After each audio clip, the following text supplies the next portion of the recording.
Magsasagawa ng job fair sa Cordillera Administrative Region para sa pagdiriwang ng Labor Day.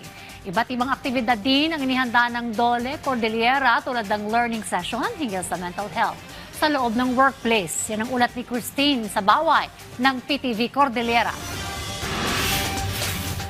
Kasado na ang job fair sa Labor Day. May 1 ng Department of Labor and Employment Cordillera Administrative Region.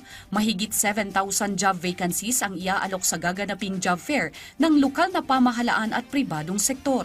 Gaganapin ang job fair sa Baguio Convention and Cultural Center at sa isang malaking mall sa syudad, kung saan mag-aalok ng trabaho ang mahigit 60 employers. Bukod sa lokal na trabaho, higit 2,000 na oportunidad din ang alok para sa mga nais magtrabaho sa ibang bansa. Ayon sa Dolicar, ang job fair ay isang paraan para mapunan ang unemployment sa bansa. Ito po ay handog po ng Department of Labor and Employment, of course, in coordination with the employers, CASO of Baguio City, SM, and of course ang DMW. Para po ito sa lahat ng mga manggagawang naghahanap po ng trabaho, especially po sa panahon na to na meron po tayong nararanasang krisis. Ipinagmamalaki ng ahensya na mas pinalawak ang job fair ngayong taon kasabay ng pagdami ng kanilang partner agencies. We have 3 government agencies po na nag-commit.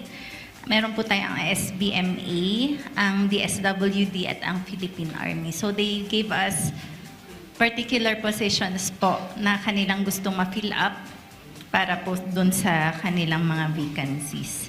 Iba't ibang aktibidad rin ang inihanda ng DOLE Cordillera tulad ng learning session hinggil sa mental health sa loob ng workplace ng mga empleyado, libreng training para sa safety officers, paglulunsad ng Barangay Occupational Safety and Health Patrol, tupad payout at iba pa.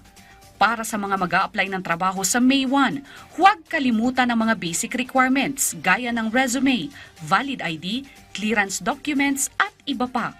Christine Bornolia Sabaway para sa Pambansang TV sa Bagong Pilipinas.